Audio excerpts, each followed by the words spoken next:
네, 여러분 안녕하십니까? 오늘은 충신 의병장 고경명 선생을 만나보겠습니다. 먼저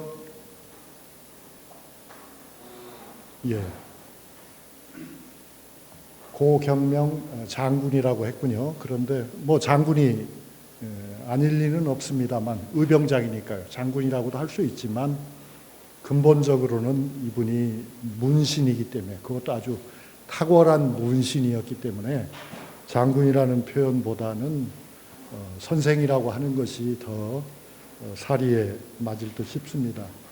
지금 화면에서 보시는 그 초상화를 가지고 본다면, 판단한다면 고 선생의 연세가 어느 정도쯤으로 보이십니까? 이 고 선생님은 오래 사시지는 못하셨어요. 전사를 하셨으니까요. 1533년에 출생해서 1592년에 작고하셨으니까 60세가 되셨을 때, 그러니까 환갑을 지내지 못하고 쓰러지셨다. 하지만 그 일이 오늘날의 일이 아니고 16세기의 일이기 때문에 당시로서 본다면은 이미 노성한 대가였다, 노인이셨다, 그렇게 봐도 좋을 것 같습니다. 오늘날의 나이로 환산을 한다면 아마 80 정도 되셨다고 그렇게 보시면 될 듯합니다. 고경명, 그렇죠. 고는 보통 재봉이라고도 하고 또 태헌이라고도 하는데요. 여러분께서 16세기에 생존하신 많은 조선의 이름난 학자들의 문집을 조사해 보면 이 고 선생님이 쓰신 시가 많이 나옵니다. 또 고 선생의 시를 가지고 화답한 시들도 많이 있습니다. 그리고 또 여러분이 쉽게 구할 수 있는 그런 옛날의 자료들을 보면 가령 연려실기술이라든가 임진왜란에 관련되는 많은 자료들이 있는데요. 거기에 보면 대개 빠짐없이 이 충렬공 고경명 선생의 평생을 다룬 글들이 있습니다. 그래서 오늘 제 강의도 바로 그런 사료를 토대로 한 것이고요. 짧은 시간에 다 말씀드리지 못하니까 궁금하신 부분은 그런 사료들을 폭넓게 여러분들이 한번 찾아보시는 것도 좋을 것 같습니다. 시호는 충렬이고 본관은 장흥인데, 그냥 세상에서는 이 고경명 선생의 자손들이 장평에서 워낙 크게 이름을 떨쳤기 때문에 장평고시라고도 하고, 더 구체적으로는 그분들이 사시던 마을이 삼진에 있어서 삼진의 고시라고는 표현도 쓰는데요. 조선 후기 이 광주권을 대표하는, 전라도를 대표하는 명가 중에 명가이다. 그리고 그 명가의 호칭이 나온 것은 다른 사람과도, 다른 조상과도 관련이 있지만 이 재봉 고 선생과 그 아드님들이 세운 공 때문에 그렇게 됐다고 봐도 과언이 아니다. 그런 부분을 먼저 정리해 보고 싶습니다. 이 고 선생을 모신 사당은 여러 군데가 있습니다. 여러 군데가 있는데 가장 대표적으로는 광주에 있는 포충사죠. 포충사가 아주 이름이 높은 곳입니다. 오늘 우리는 이 고 선생에 관해서 얘기할 적에 맨 첫 시간인데, 먼저 이분이 장원급제한, 문과에 장원급제한 수재라고 하는 점.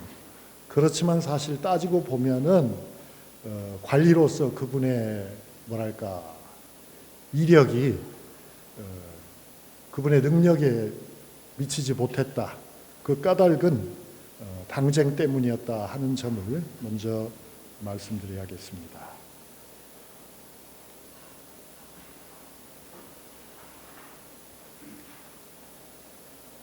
이 재봉 고경명 선생의 가문을 보면 길게 설명할 시간은 없고요. 짧게 말씀드려서 이분들이 광주의 압보촌에 사셨다고 하는데, 아주 먼 선대는 그냥 설명을 생략하고 할아버지 때부터 말씀을 드리면 할아버지 고운, 공이 형조 좌랑을 지냈고, 즉 중앙에 진출해서 상당한 벼슬을 하셨다 하는 것이고요.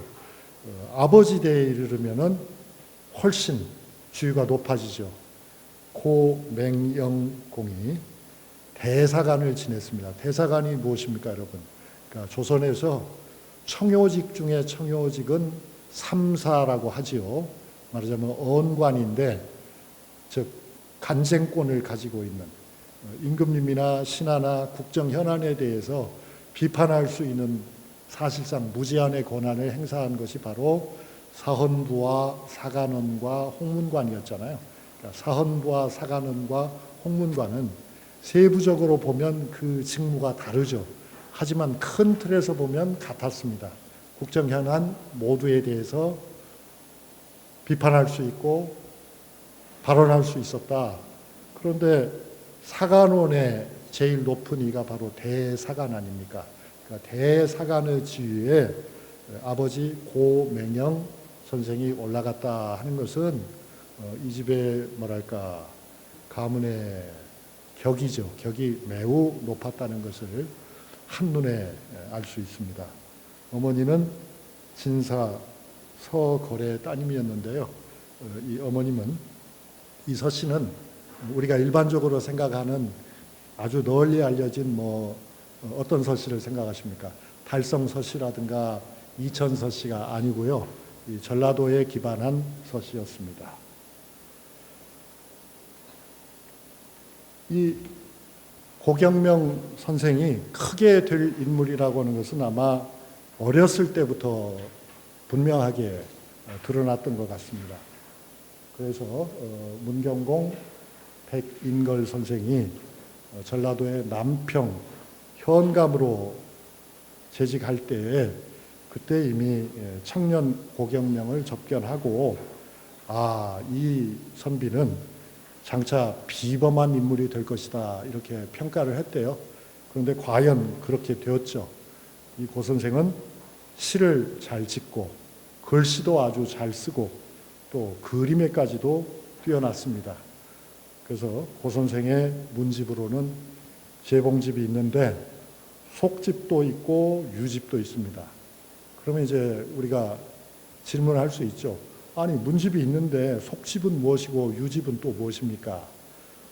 문집은 대개는 여러분이 아시지만 혹시 좀 궁금하게 생각하실 분도 있을 것 같아서 간단하게 말씀드리면, 한 사람의 선비가 평생에 생산한 글은 굉장히 많겠죠. 그렇죠.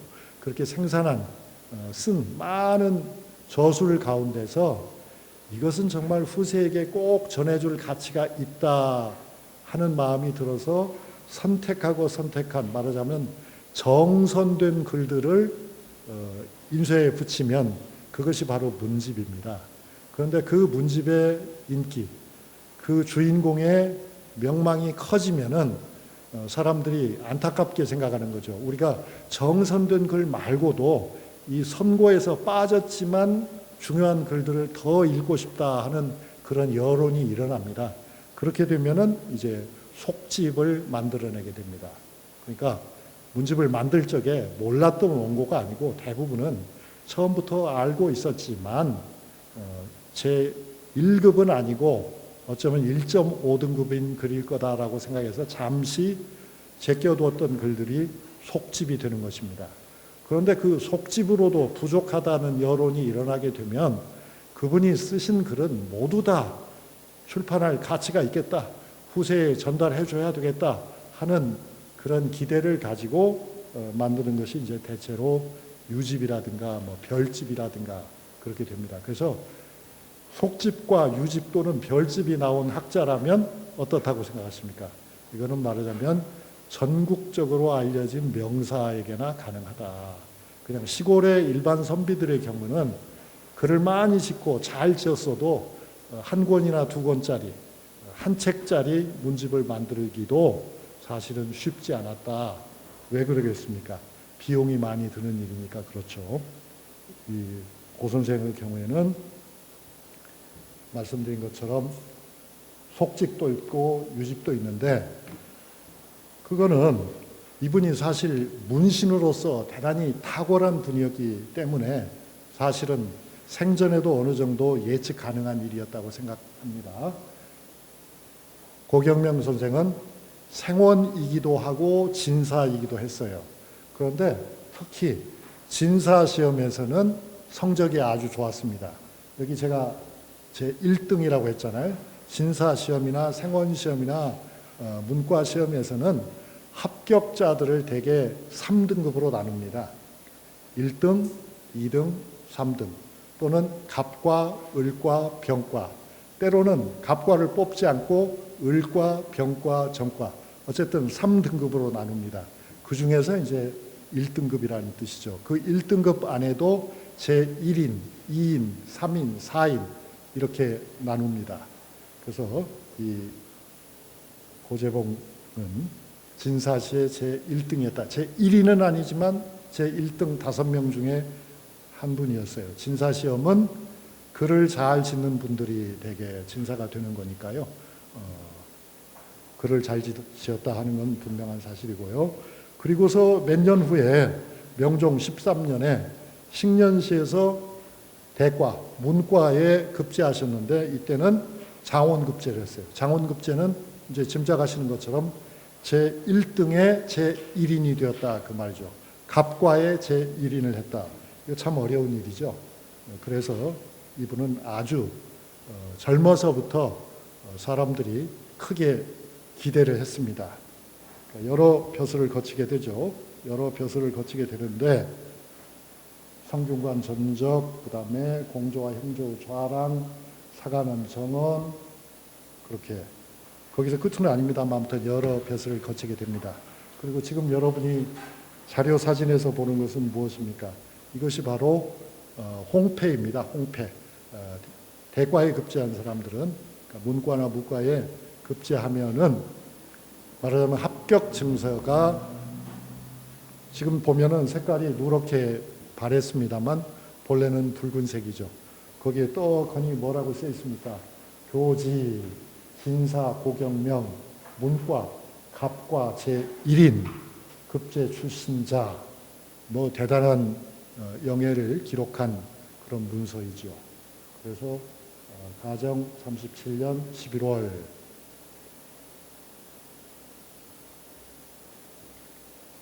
문과에 급제한 인물들 중에서 제일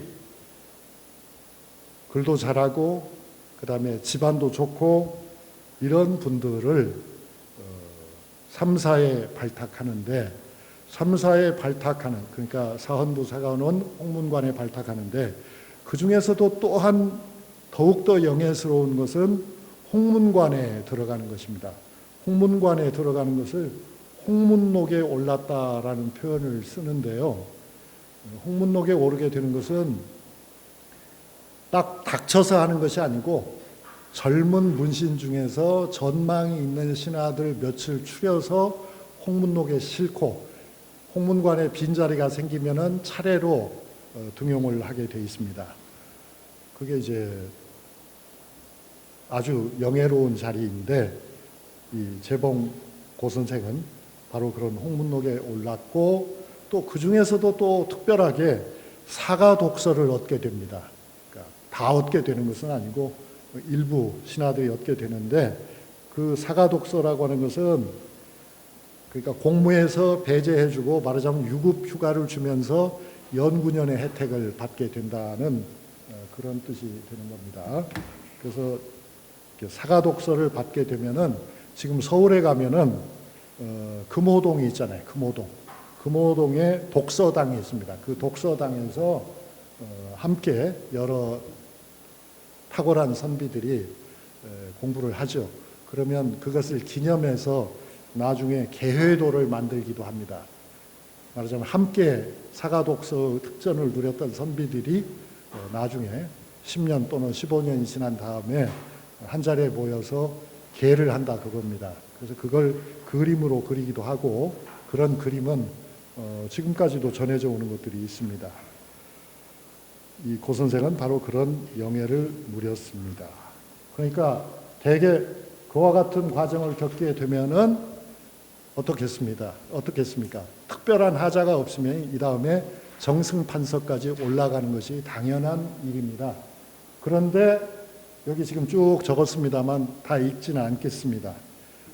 이 재봉 선생은 그렇게까지 크게 일어나지 못했다. 그리고 임진왜란이 일어나기 한 해 전인 1591년이죠. 선조 24년에 동래 부사에 보임이 되었으나, 그러나 이분이 속한 당파가 서인인데 서인이 실각하는 바람에 파직되었습니다. 만약에 그때 파직되지 않았으면 어떻게 되었겠습니까?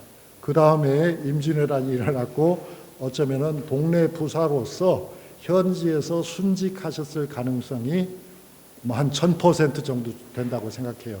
그런데 이분은 동래 부사로서 동래에서 순직하지는 않으셨지만 결국 금산에서 1592년에 순국하셨으니까 이분의 일생은 참 그렇게 예정이 된 것 같습니다.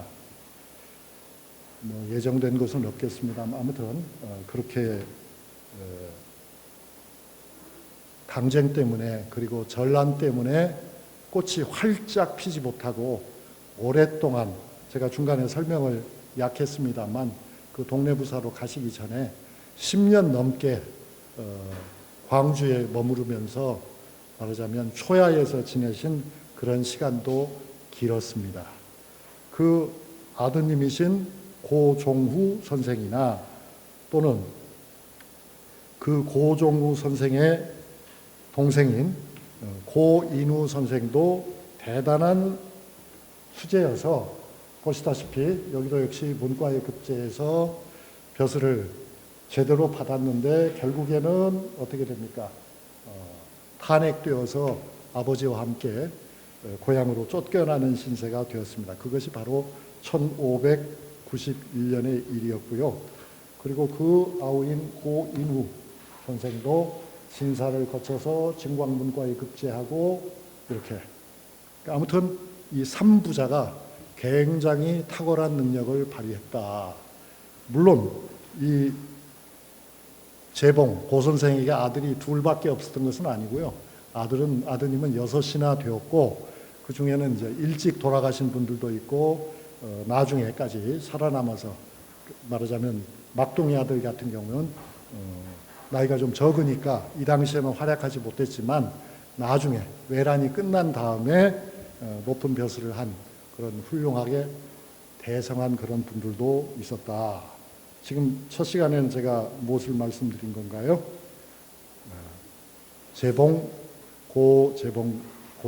재봉이죠. 고경명 선생은 대단한 수재였는데 정치적인 문제가 있어서 당신 스스로가 잘못한 것이 아니고 당파에 연루되어서 크게 기량을 발휘할 수도 있었으나 참 여러 가지 난관에 부딪히게 되었다. 그런 어려운 삶을 이겨내면서까지 그는 결국 임진왜란 직전에는 동래부사까지 되었으나 그 역시도 그냥 무산이 되고 말았다. 당쟁 때문이었다. 당쟁의 폐해를 우리는 이분의 역사 속에서도 볼 수 있다. 여기까지 말씀드리겠습니다. 감사합니다, 여러분.